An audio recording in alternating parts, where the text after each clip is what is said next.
So we'll start with questions of magnetic materials. Example 11.1.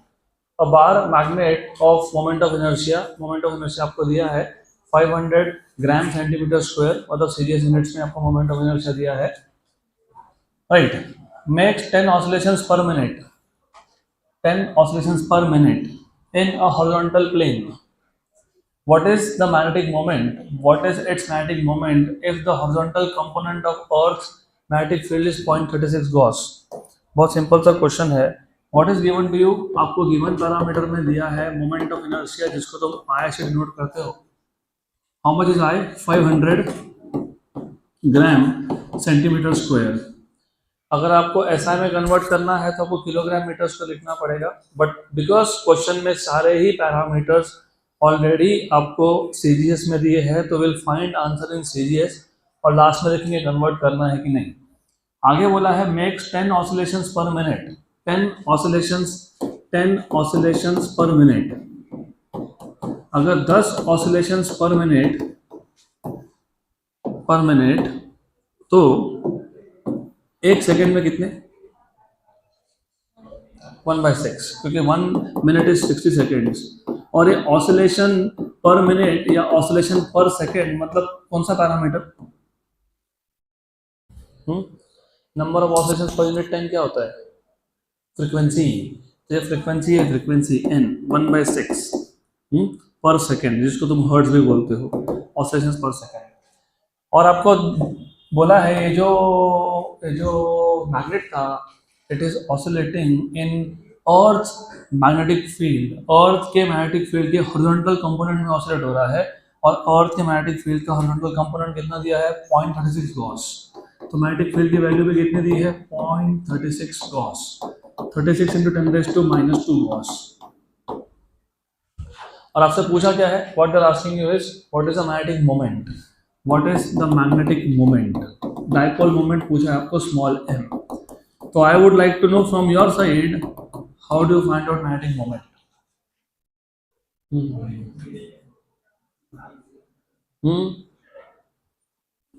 Magnetic moment कैसे find करते हो? This is an oscillating magnet in magnetic field. उसका हमने कल ही देखा था टाइम पीरियड, 2π√I/μb. याद है क्या? कल ही डिराइव किया 2π√I/μb था क्या? देखो चेक कर लो. कल मतलब ये लेक्चर, इस चैप्टर का पहला लेक्चर मतलब पहला पेज.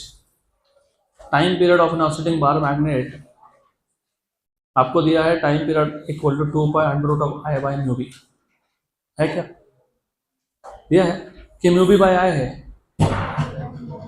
I/μb दो बार डिराइव किया हमने, एक बार ऑसिलेशन चैप्टर में, एक बार इस चैप्टर में, और फिर भी नहीं याद है, which is not a good sign.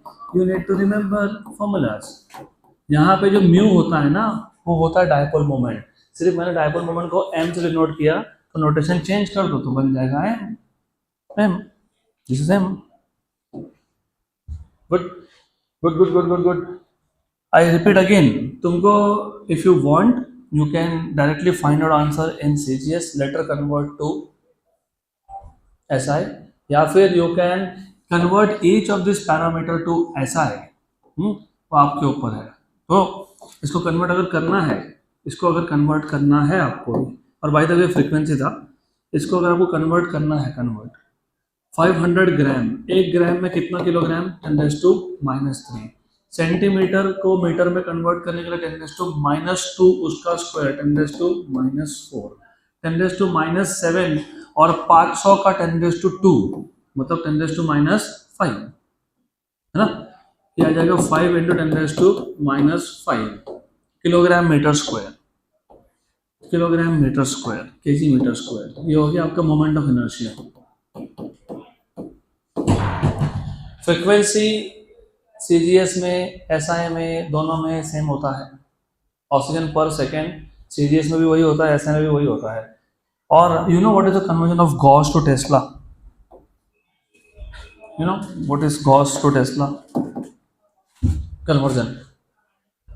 1 gauss is 10⁻⁴ tesla. तो 36 इंटू 10⁻⁻6 हो गया, क्योंकि 10⁻⁻2 पहले से था और 10⁻⁴ तो 10⁻⁻6 टेस्ला, राइट। ये टाइम पीरियड है, अगर ये टाइम पीरियड तो फ्रीक्वेंसी क्या है, 1 टाइम पीरियड है, तो फ्रीक्वेंसी हो जाएगा इसका रेसिप्रोकल, इसका रेसिप्रोकल, तो वो आ जाएगा 1/2 pi root of mb/i frequency, क्योंकि मुझे फ्रीक्वेंसी दिया है, इसके लिए मैंने फ्रीक्वेंसी के टर्म्स में लिखा। तो you have this formula with you, अभी आपको सिर्फ स्क्वायर कर लेना है इसका, स्क्वायर दिस, तो you have n square equals to 1/4 pi square mb/i। n is 1/6, 1/6 is square is 1/36, 1/4 pi square, m find करना है, b की वैल्यू कितनी है 36 इंटू 10⁻⁻6 टेस्ला में, upon what is moment of inertia 5 into 10⁻⁵। Good good good good good, solve करो इसको। तो m if you want to solve 10⁻⁻6 और नीचे -5, तो कितना बचा -1 वो इधर आया, यहाँ से ऊपर गया, तो 10 अपॉन 36 इंटू 36 इंटू 36, ये 4 पाई स्क्वायर वहाँ शिफ्ट कर देता हूँ, 4 पाई स्क्वायर और ये 5 वहाँ पे शिफ्ट कर दिया। गुड, बस इसको सॉल्व करना है, you just have to solve this. Pi square is approximately 10, approximately 10 और 10 100 और ये 20, तो ऊपर आ गया 2000, नीचे कितना है 36 इंटू 36 1296। वैसे do not do like that, क्योंकि कंफ्यूजन हो जाएगा आपको। 5 जा एंड 18 जा, 1 जा एंड 9 जा, 9 9 जा, क्योंकि 18 इज 9 इंटू 2, तो 9 9 जा 81 इंटू 2 162, तो नीचे 162 है अप्रोक्सीमेटली 162 है, दिस इज 162, 5 5 25 25, तो ये आ गया तुम्हारे पास m इक्वल टू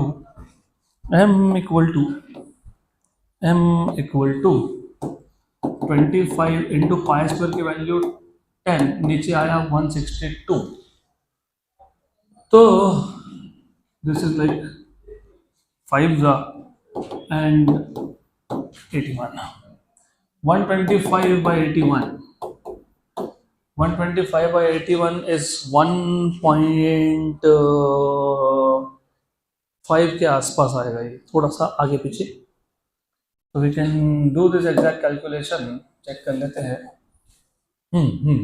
मैं एग्जैक्ट वैल्यू से चेक कर रहा हूँ, 25 इंटू पाई स्क्वायर मतलब 3.14 का स्क्वायर, दिस इज 246.49।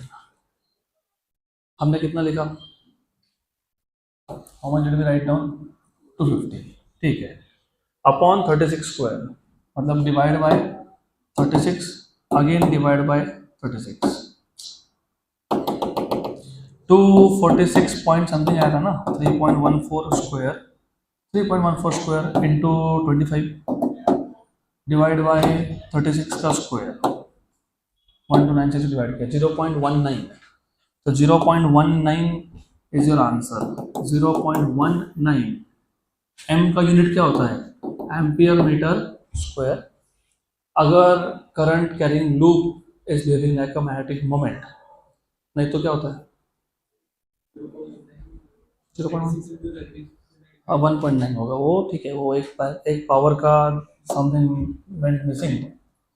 ये कैलकुलेशन जो है ना, ये calculator does not do it correctly, तो वी हैड 3.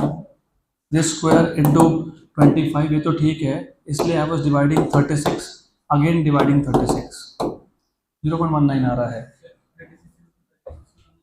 सिंप्लीफाई कर लिया था ओके। तो you have ultimately numerator, I want to get it exact, तो हमारा न्यूमरेटर क्या आया था 2, हमारा न्यूमरेटर क्या आया था,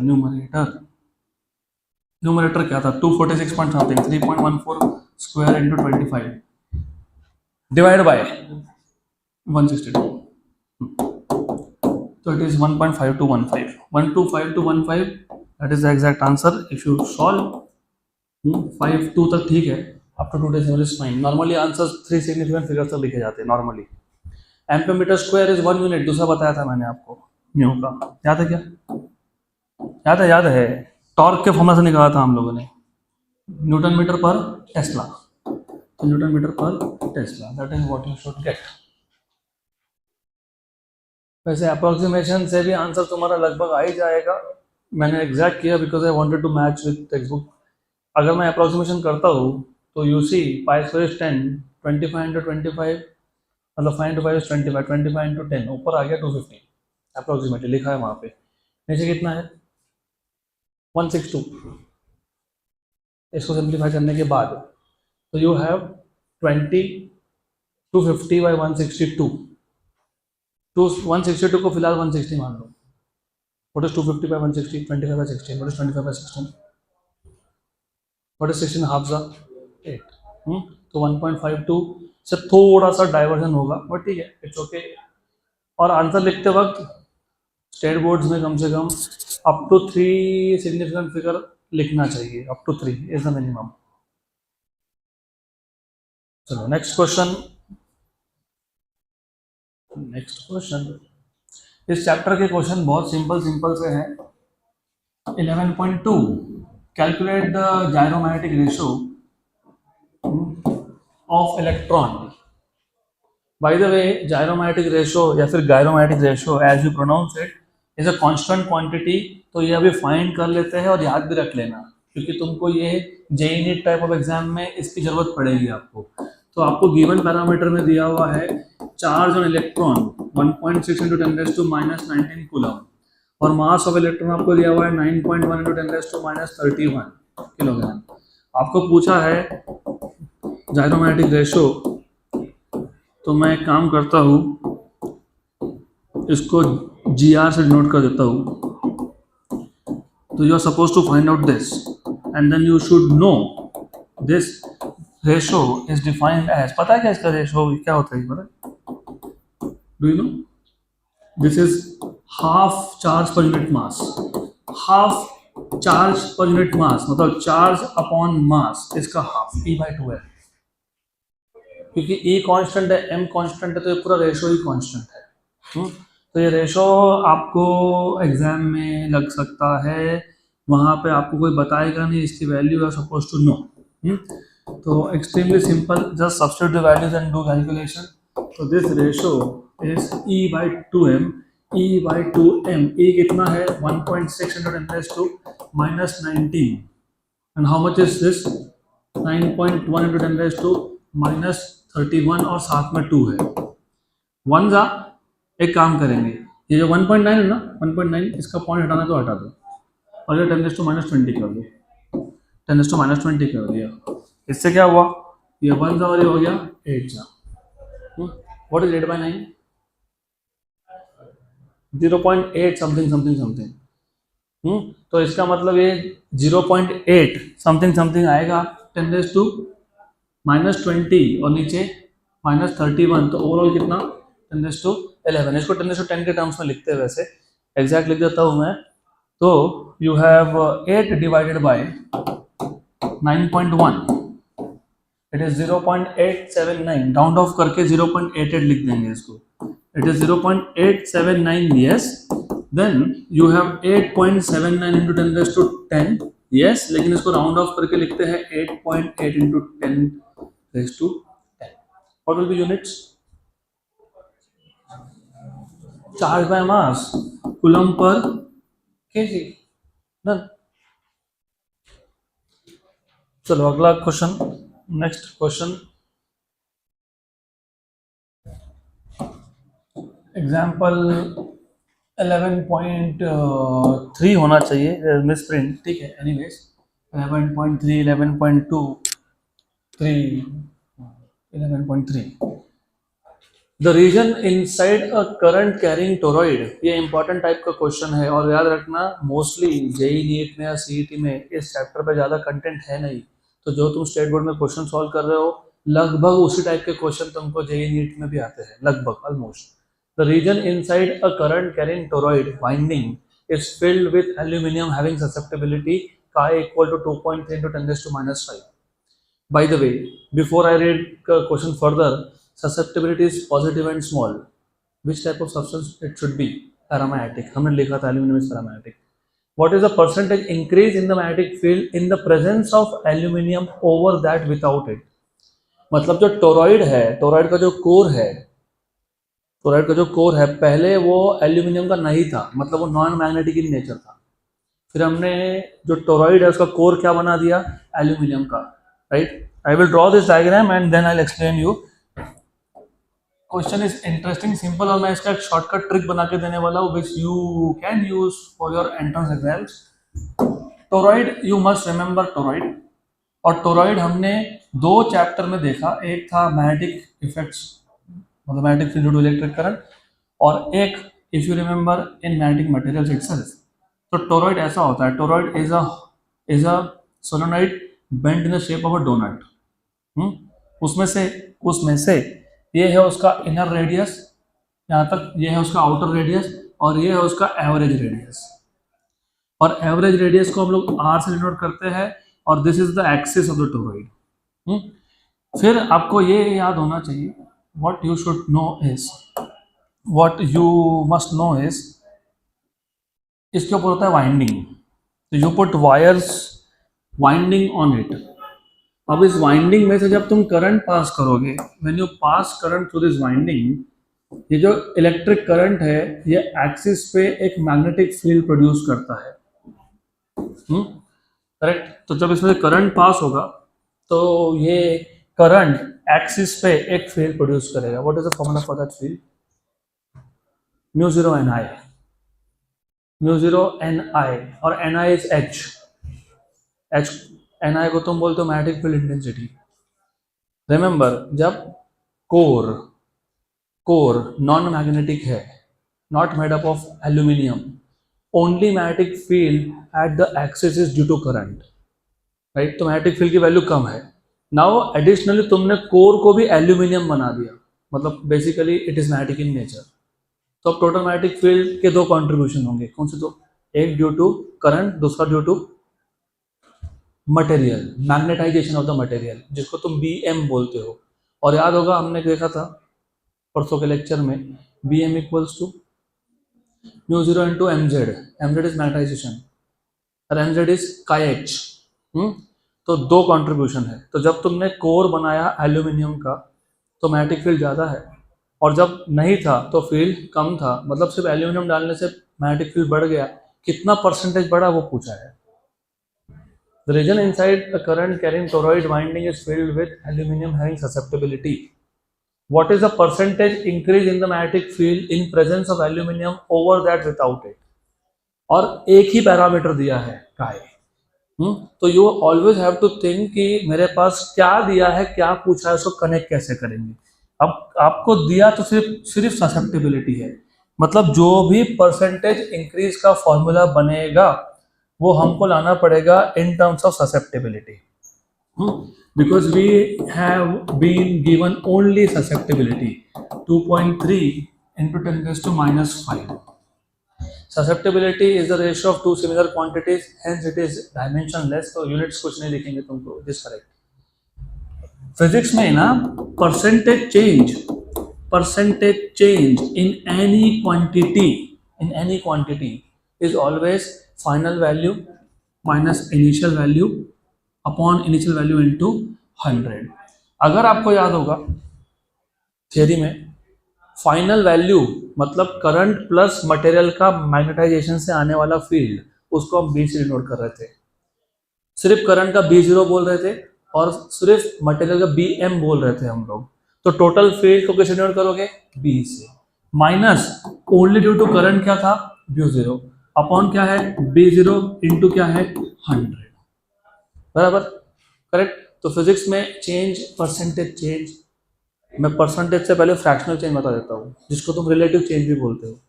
रिलेटिव चेंज और fractional change is always final value minus initial value upon initial value.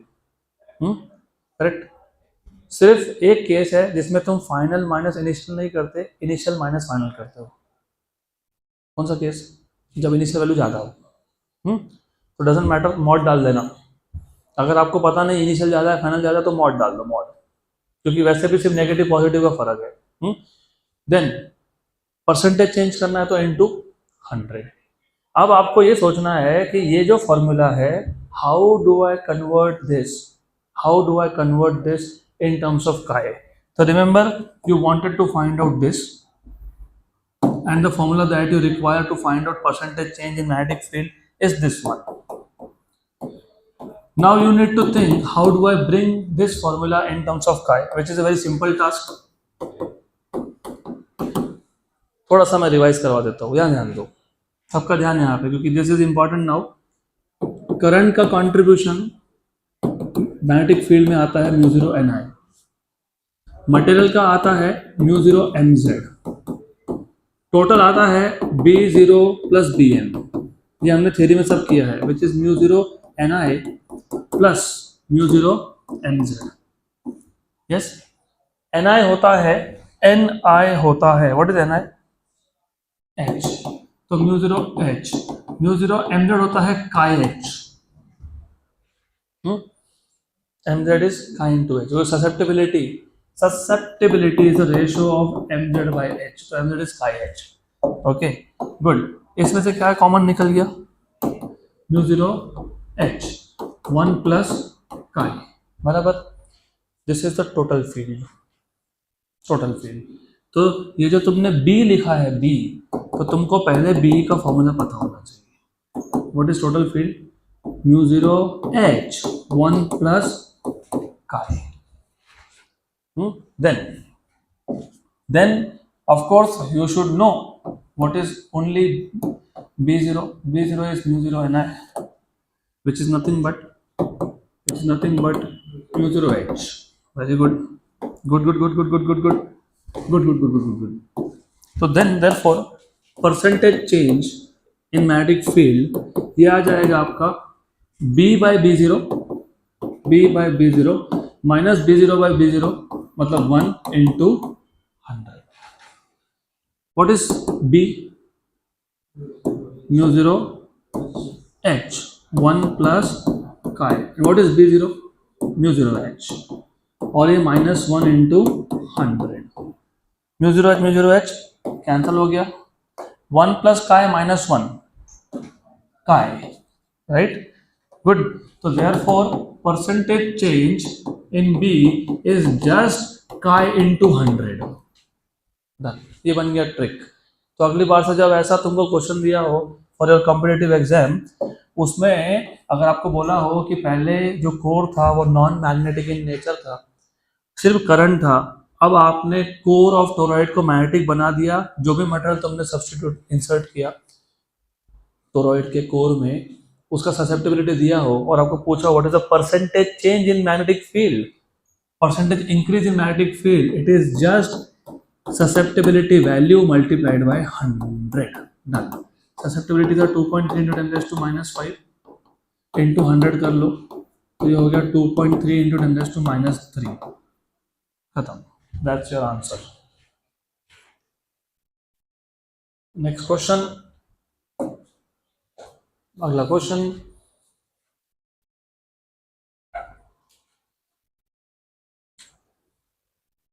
Eleven point 4, इसको 11.3 प्रिंट हो गया, ये दिस इज 11.4, ठीक है। Anyways example 11.4, a domain in ferromagnetic ion is in the form of a cube of 1 micrometer। so you must remember domain theory, मैंने कल ही आपको सिखाया था। फेरोमैग्नेटिक सब्सटेंस में because of the strong interaction, जिसको तुम एक्सचेंज कपलिंग बोलते हो, बिटवीन नेबरिंग डायपोल मोमेंट्स, छोटे छोटे रीजन बन जाते हैं इनसाइड द मटेरियल। हर एक रीजन में सारे के सारे dipole moment are in the same direction, तो जो भी डायरेक्शन होगा उसको तुम डोमेन एक्सिस बोलते हो। तो ऐसे बहुत सारे छोटे छोटे डोमेन्स हैं, राइट, करेक्ट। और मैंने आपको कल बताया था typical size of a domain is from 10 raised to -4 to 10 raised to -6 metre, मतलब माइक्रोमीटर तक जाता है, उन्होंने बोला भी है माइक्रोमीटर, राइट। साइड लेंथ दिया है, और डोमेन का शेप क्या है, क्यूब है, in the form of a cube, तो वॉल्यूम मिल जाएगा। What is volume of a cube? L cube, तो तुमको मिल गया, right. Estimate the number of ion atoms in the domain, इस डोमेन के अंदर कितने नंबर ऑफ आयन एटम्स है तुमको एस्टिमेट करना है। मैक्सिमम पॉसिबल डायपोल मोमेंट उस डोमेन में, what is the maximum possible dipole moment, and magnetization of the domain. Good. The molecular mass of iron is 55 gram per mole and density is 7.9 gram per centimeter cube. Assume that each iron atom has a dipole moment of 9.27 into 10 raised to minus 4 ampere meter square. Before we start solving this question, again, क्या दिया है, क्या पूछा है, बस connect करना होता है. You should be very clear with what they are asking you. They are asking you number one, number of atoms in that domain. Number two, what is the maximum dipole moment. अच्छा एक बात बताओ, इन्होंने तुमको हर एक atom का, each atom का dipole moment दे दिया. How do find out maximum dipole moment in a domain? Number of atoms into dipole moment of each atom, n into m. बराबर? That's how you think. पक्का? And they are asking me what is magnetization of the domain. How do you find magnetization? Dipole moment per unit volume. Dipole moment तो तुमने अभी निकाला ना, n into m. तो n into m को divide by volume करोगे. What is volume? Length cube. तो तुमको सेकेंड और थर्ड पैरामीटर फाइंड करना is not a difficult task. Maximum possible dipole moment is number of atoms into dipole moment of each atom, और उसको ही divide by L कर volume कर दोगे तो क्या मिल जाएगा? Magnetisation. Only part which you may find it difficult is to find out number of atoms in a domain. तो number of atoms in a domain पहले तुमको फाइंड करना पड़ेगा. तो I will just list down what is given to you. हमको क्या क्या दिया है? हमको साइड लेंथ दिया है which is 1 micrometre. 1 micrometre is 10 to minus 6 metre. यहाँ से मुझे वॉल्यूम मिल जाएगा क्योंकि क्यूबिकल शेप है, तो 10 to minus 18 मीटर क्यूब. ये आ गया वॉल्यूम. उसके बाद आपको दिया हुआ है molecular mass capital M of ion is 55 ग्राम पर मोल. हर एक मोल में 55 ग्राम आता है उसका. And density is 7.9 gram per centimetre cube. Good. And small m denotes dipole moment of. अच्छा यहाँ पे ना मास की जरूरत पड़ेगी मेरे को, तो मैं डाइपोल मोमेंट को म्यू से डिनोट कर देता हूँ क्योंकि I will have to use mass somewhere. ठीक. तो ये आ गया 9.27 into 10 raised to minus 24 ampere metre square. That is what is given to you. और आपको पूछा है estimate, find number of atoms in domain, find what is the maximum dipole moment mu max, also find out what is magnetization of the sample nz. Good. अब formula कौन सा formula लगेगा? Second case में तो it is too simple. Mu max is the number of atoms into dipole moment of each atom, n into mu. Then magnetisation is nothing but net dipole moment per unit volume. तो mu max by volume v, और volume तुमको पता है L cube है, और mu max क्या है? n mu है, n mu by L cube. यहाँ तक तो कोई इशू नहीं है. How do you find out number of atoms in a domain?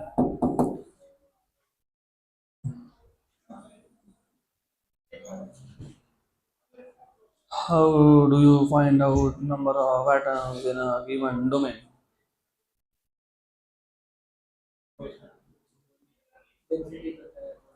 Density बताया है, वॉल्यूम पता है, मास नहीं पता तुमको, मॉलिक्यूलर मास पता है. कहाँ पता है? हाँ, मोल का पता है. Yes. You know how do you define number of moles? Number of moles. Given mass upon molecular mass. Very good, but it is also number of molecules upon Avogadro number. तुमको n चाहिए ना, n, तो m by m into na. पक्का. Good. Sure. Do you know what is Na? 6.23 into 10 raised to minus 23. You know what is m? Molecular mass? Yes. What is molecular mass? 55. What is small m? Mass. पता है? नहीं. Volume into density. Volume into density, right. तो यहाँ से तुमको n मिल जाएगा। तो इसके लिए बेसिक्स पता होना बहुत ज़रूरी है। तो you have this formula small m by capital M equals to n by Na। Small m is mass, mass is volume into density upon capital M, n upon Na, right, correct. गलती कहाँ होती है वो समझोगे हम। गलती होगी, होती है, होती रहेगी, हमको नहीं करनी है। बताता हूँ। What is volume? 10⁻⁻18 metre cube, 10⁻⁻18 metre cube, 10⁻⁻18 metre cube. What is density? 7.9 gram per centimetre cube. एक पैरामीटर मीटर क्यूब में दूसरा सेंटीमीटर क्यूब में नहीं चलता है, यू हैव टू कन्वर्ट। कैसा? एक बात बताओ, ग्राम पर सेंटीमीटर क्यूब, अभी once and for all gram per centimetre cube से किलोग्राम पर मीटर क्यूब में जाना है। Gram is 10⁻³ kilogram, centimetre is 10⁻² metre, उसका क्यूब 10⁻⁶, राइट। मतलब ये 1000 बन जाएगा। क्या हो जाएगा? 1000। वैसे ये भी नहीं करना था। क्यों नहीं करना था? पानी पीते हो क्या? पानी पीते हो ना? Drink water. What is the density of water? 1000 kilogram per metre cube and in CGS is 1 gram per centimetre cube. समझ में तो उधर ही आ गया कि ग्राम पर सेंटीमीटर क्यूब से अगर तुमको किलोग्राम पर मीटर क्यूब में जाना है तो 1000 फैक्टर से मल्टीप्लाई करना पड़ता है। 1 gram per centimetre cube is equal to 1000 kilogram per metre cube. सिर्फ पानी का एग्जाम्पल पता होता तो भी हो जाता तुम्हारा काम। तो जो डेंसिटी तुम लिखने वाले हो ना, डेंसिटी, वो 7.9 की जगह पे 7900 लिखना पड़ेगा। मतलब 7.9 इंटू 10⁻³ लिखना पड़ेगा density. Then Na, what is Na? 6.23 into 10⁻⁻23 के plus 23 plus 23। Okay, good. What about capital M? What about capital M? 55.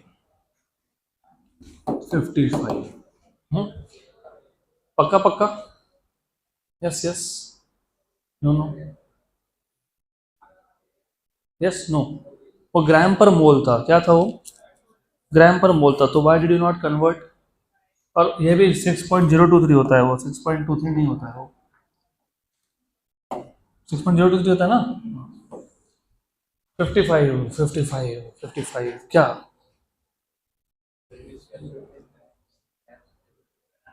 तो वही तो मैं पूछ रहा हूँ ना। I want to know answer from your side.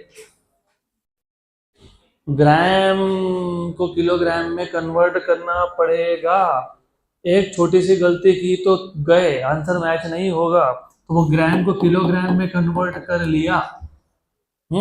ये -3 ऊपर जाके +3 हो गया। ये +3 और वो +3 6 हो गया। और ये कितना है? 23 और 6 29। उसमें से कितने गए? 18 गए। तो 7.9 इंटू 6.023 अपॉन 55 इंटू 10⁻⁻, क्या लिखेंगे? 9 लिखेंगे ना? 9 नहीं, 11। 23 3 26 और 3 9 29 में से 18 गए, 11 आएगा ना? हाँ, 11 आएगा। ओके, 11 आएगा। डू यू रिमेम्बर कल थ्योरी में मैंने बताया था हाउ मेनी आइटम्स पर डोमेन आर देयर नॉर्मली? 10⁻10 से 10⁻17 तक। तो लगभग आंसर उसके आसपास में आना चाहिए। तो that's how you cross verify also. And I want to keep the answer exact, so I will use again calculator to do this calculation. तो 7.9 into 6.023 47.58 divided by 55. So it is 0.865. So it is 8.65 into 10⁻10 atoms per domain. These are the number of atoms per domain. तो ये हो गया तुम्हारा पहला। Let me verify the answer. Exactly यही answer है। This is what you get.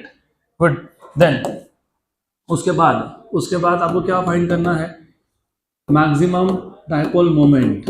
in the domain which is n into mu. n कितना आया 8.65 into 10 raised to 10. 8.65 था ना, 8.65 ही था. I'll just verify, I don't want to get it wrong. 8.65 है, बराबर है, right? Into mu, what is for each of it? 9.27. 9.27 into 10 raised to minus 24. Correct. तो ये 10 raised to minus 14 तो यहीं पे आ गया. Then 8.65 into 9.27. 8.65 into 9.27. 80.18. तो 80.18 which is 8.018 into 10 raised to minus 13. पक्का पक्का, श्योर श्योर, करेक्ट है गलत है? हाँ कि ना, बराबर है, पक्का पक्का. तो ये बराबर आ गया आपका 8 इंटू 10 रेज़ टू माइनस 13 दिया है हमारा, और एक्यूरेट है. I want to know the units. Dipole moment का यूनिट एम्पियर मीटर्स. तीसरा क्या फाइंड करना है आपको? Magnetisation of the sample. What is magnetisation? N mu upon volume, मतलब L cube. What is N mu? 8.018 into 10 raise to minus 13 और L cube 10 raise to minus 18 था. ये माइनस 18, ये माइनस 13, नीचे माइनस 5 बचा, ऊपर जाके प्लस 5 हो गया. तो 8.018 इंटू 10 रेज़ टू 5, बराबर, correct. What will be the unit? ये एम्पियर मीटर स्क्वायर है, नीचे मीटर क्यूब है, तो ampere per metre. Ampere per metre. Done, खत्म. चलो अगला क्वेश्चन. तो आपको सॉल्व एग्जांपल्स में टेक्स्ट बुक में इतने ही क्वेश्चन है, only 4 questions. Now will jump to, अच्छा ये बाकी है क्या? हाँ, लेट्स कंप्लीट दिस.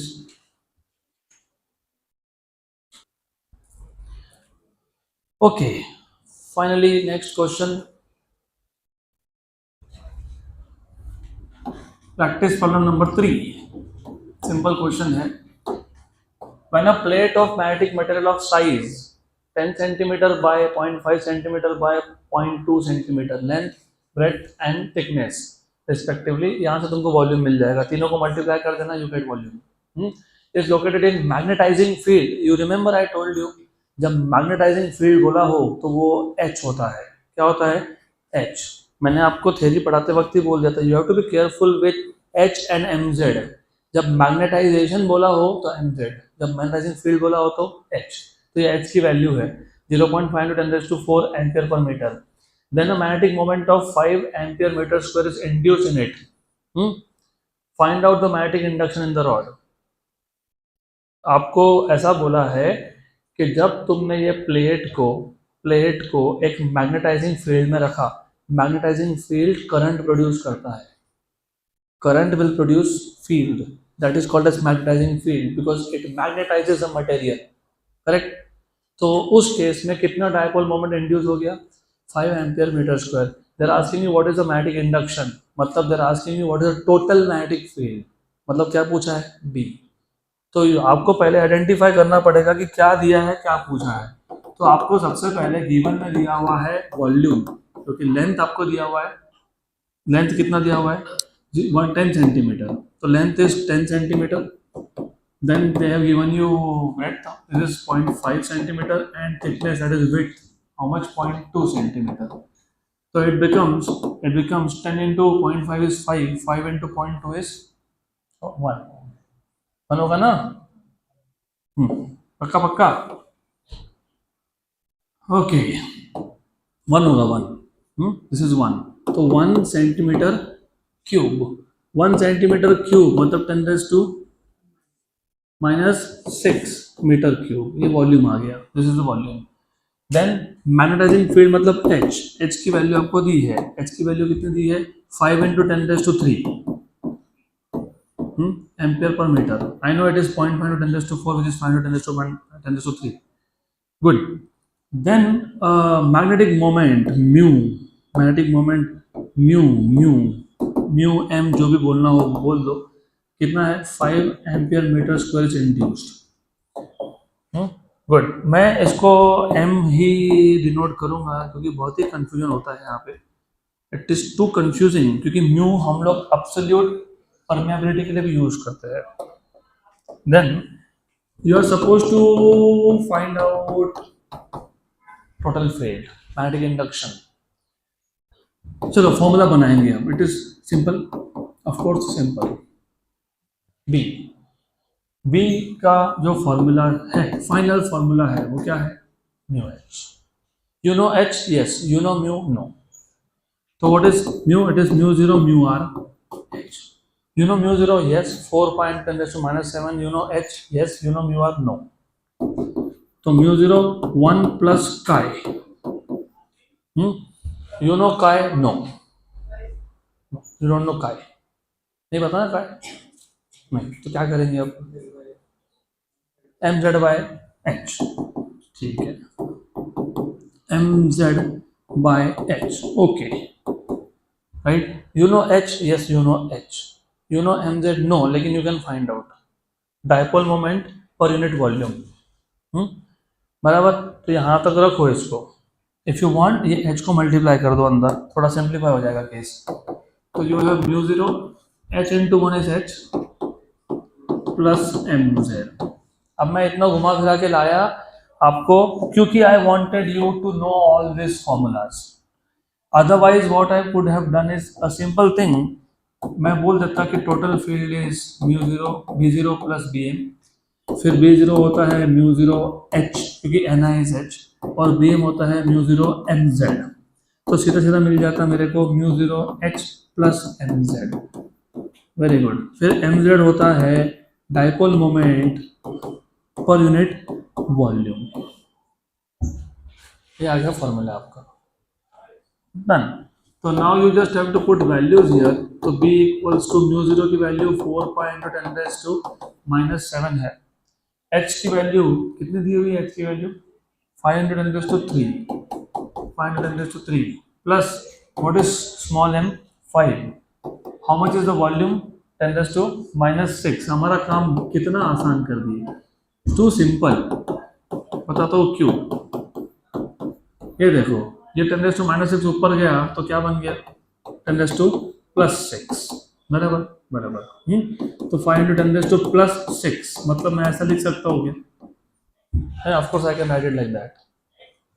इसमें से 5×10⁻3 कॉमन आ गया, तो 5×10⁻3 कॉमन आ गया। क्या बचा? 1 + 1000। 1 + 1000 is roughly 1000. Yes or no? तो 1 + 1000 is nothing but 1000. तो ये 1000 ही है। अब इससे क्या होता है देखो, 10⁻3 10⁻3 10⁻3 10⁻6, और ये 5×4 20 का भी एक 10 है, तो 10⁻7। 5×4 20 पाई, 20 पाई को 2 पाई लिख दिया।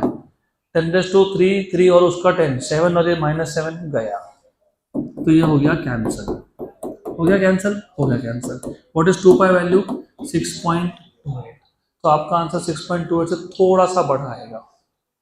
थोड़ा 6 पॉइंट कितना है? 0 पॉइंट तो नहीं आएगा, 6.34। क्यों? क्योंकि वो 1001 को मैंने 1000 मान लिया, तो 6.28। तुम बी फाइंड कर रहे हो तो वो टेस्ला में आएगा या फिर वेबर पर मीटर स्क्वायर में आएगा। क्या दिया यूनिट वहाँ पे? ठीक है, एक ही बात है। डन। चलो अगला question. Next question,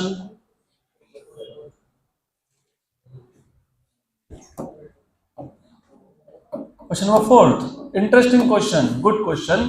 a rod of magnetic material of cross section, मतलब एरिया दिया है, एरिया दिया है 0.25 centimetre square, is located in 4000 ampere per metre. अब यहाँ तो बोला नहीं मैग्नेटाइजेशन की magnetic field located, located material रखा है, फील्ड में रखा है, मतलब मटेरियल नहीं प्रोड्यूस किया, किसी और ने प्रोड्यूस किया, करंट ने प्रोड्यूस किया। तो ये किसकी वैल्यू है? एच की वैल्यू है। क्योंकि एम जेड और एच रिमेंबर दोनों के यूनिट सेम आते हैं, तो फिर कंफ्यूजन रहता है। यहाँ तो बोला ही नहीं मैग्नेटाइजेशन है कि मैग्नेटिक इंटेंसिटी है। लोकेटेड मतलब मटेरियल को तुमने रखा, वहां पे फील्ड था, वहां तो एक्सटर्नल फील्ड होगा ना, एक्सटर्नल फील्ड कौन प्रोड्यूस करता है? करंट। तो इज एच। गुड। और बोला है, आगे बोल दिया, चलो गुड। तो बोला है, नहीं बोला तो भी समझ लेना। Magnetic flux passing through the rod is 25 × 10⁻⁶ weber. Find out relative permeability mu R, magnetic susceptibility chi, and magnetization of the rod. Good. So what is given to you? What is given to you? Area of cross section 0.25 centimeter square, which is 25 into 10 raised to minus 2 into 10 raised to minus 4 to 10 raised to minus 6. 25 into 10 raised to minus 2 centimetre square को metre square में convert करके 10 raised to minus 4 to 10 raised to minus 6 हो गया। उसके बाद flux दिया है, flux, flux को तुम फाई से डिनोट करते हो normally. You know what is flux? If I take a area A, how many number of magnetic field lines are passing through this area? Normal to this area is called as magnetic flux. Similarly, how many number of field lines are passing through a area? Electric field lines passing through a area. Normal to the area is electric flux. यहाँ पे magnetic flux है, magnetic flux है, magnetic flux। तो flux होता है B into A, B bar dot A bar। Flux is B into A, तो याद रखना। चलो ठीक है, फ्लक्स की वैल्यू दी है, कितने दी है? 25 × 10⁻⁶ वेबर। और जिनको नहीं पता कि फॉर्मूला याद ही नहीं आ रहा, कोई बात नहीं, मैग्नेटिक फील्ड का यूनिट्स याद है? वेबर पर मीटर स्क्वायर, याद है ना? वेबर पर मीटर स्क्वायर, ये फील्ड है, फील्ड। वेबर इज फ्लक्स और मीटर स्क्वायर इज एरिया, तो बी इज 5/A। तो 5 बी इंटू ए। तो याद नहीं हो तो भी you can still find it out, no problem, वो देखेंगे हम लोग आगे।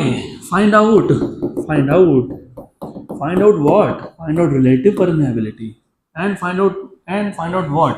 Magnetic susceptibility chi, and find out what? Magnetization of the sample and yes. How do you find out? How do you find out mu r? You find out mu r 1 plus chi। तो पहले chi find करना पड़ेगा। How do you find out chi?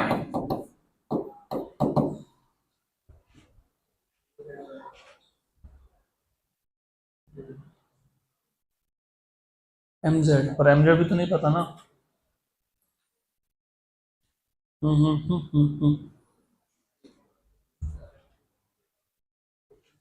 h पता है, h कितना है? 4000 है, 4000 ampere per metre है। चलो ठीक है, I will help you out with this. तो पहले एक बात बताओ, what is the total field? Mu H. Yes, मैंने तुमको अब भी पिछले क्वेश्चन में बोला था कि मैं जानबूझ के तुमको ये स्टेप्स बता रहा हूँ उल्टे। What was mu? What was mu? What was mu? Mu zero mu R, बराबर। तो what is mu R? B upon mu zero H. Mu zero पता है, कांस्टेंट है। एच पता है, यस। बी पता है, पता है, पता है, अभी मैंने बताया था। Flux is B into A, तो what is B? Flux by A, तो B is flux by A. तो ये बन गया तुम्हारा म्यू आर का फॉर्मूला, ये बन गया तुम्हारा म्यू आर का फॉर्मूला। म्यू आर मिल जाएगा, म्यू आर मिल गया तो तुमको काय मिल जाएगा, क्योंकि 1 प्लस काय इज म्यू आर, तो काय इज म्यू आर माइनस 1। ये हो गया। फिर तुमको क्या मिलेगा पता है? Magnetisation, because magnetisation is chi H. You know chi, you know H, you get mz। तो simple we start with finding out mu R first. It is 5/A mu zero H. Flux कितना? 25 × 10⁻⁶। Area कितना? 25 × 10⁻⁶। Mu zero कितना? 4 × 10⁻⁷। H कितना? 4000। Good good good good good good good. Cancel cancel cancel cancel. गाही मत करना, इधर बिल्कुल गाही नहीं करना। You have to be very careful here while doing calculation. How much is -7 and 3? -4। ऊपर गया तो +4, +4। ठीक है, +4 को मैं ऐसा लिख देता हूँ, 100 × 100। पक्का? What is 4π? 12.56, 4 पाई 12.56, 12.5 मान लो ना उसको, 12.5 इंटू 4 50, कितना 50, 1 एंड 2 जा 200, कितना 200, राइट, ये अप्रोक्सीमेशन है, 199 होगा आंसर, है क्या? क्योंकि मैंने 4 पाई को 12.5 माना, वो 12.5 नहीं था, 12.56 था, कितना था 12.56, तो जब तुम एग्जैक्ट करोगे ना तो 199 मिलेगा। Good, then you want to find out susceptibility, susceptibility आएगा आपका mu r minus 1, तो that becomes 199 minus 1, that becomes 198, है क्या 198? यस। आखिरी में क्या पूछा है, मैग्नेटाइजेशन, तो मैग्नेटाइजेशन तो सिंपल है ना, का h, तो 198 इंटू एच इज 4000, कैलकुलेशन कैसे करते हो देख लो, 198 इंटू 4 मत करो, 200 इंटू 4 कर लो, 800 में से 8 निकाल लो, क्योंकि तुमने 2 2 2 4 बार एक्स्ट्रा गिना, 792 इंटू 10⁻³ एम्पियर पर मीटर ना, क्या दिया है आंसर, 7.92 होगा तो 10⁵ होगा, 10⁵ डन। चलो अगला question, next question number 5, the work done for rotating a magnet with magnetic dipole moment m, तो dipole moment m है through 90 degree from its magnetic meridian is n times the work done to rotate it through 60 degree, find the value of n। तो सबसे पहले तुमको magnetic meridian क्या है ये पता नहीं होगा। Magnetic meridian, do you remember there were two equilibrium, stable and unstable. Stable equilibrium में मैग्नेट का north pole is pointing towards south of external field, और मैग्नेट का साउथ इज पॉइंटिंग टुवर्ड्स, उसको मैग्नेटिक मेरिडियन बोलते हैं। बराबर, मतलब 0 degree था इनिशियल एंगल, क्योंकि मोस्ट स्टेबल में, स्टेबल इक्विलिब्रियम में एंगल कितना बनता है 0, तो 0 से 90, 0 एंगल से 90 एंगल रोटेट किया तो कितना वर्क डन हुआ, n times of work done in rotating through 60 degree. तो चलो मैं ग्राफिकली समझा देता हूँ, ग्राफिकली ज़्यादा अच्छे से समझेगा आपको, तो आई जस्ट ड्रॉ ग्राफ, मतलब डायग्राम, तो I draw diagram, this is external field, this is of course north and this is south.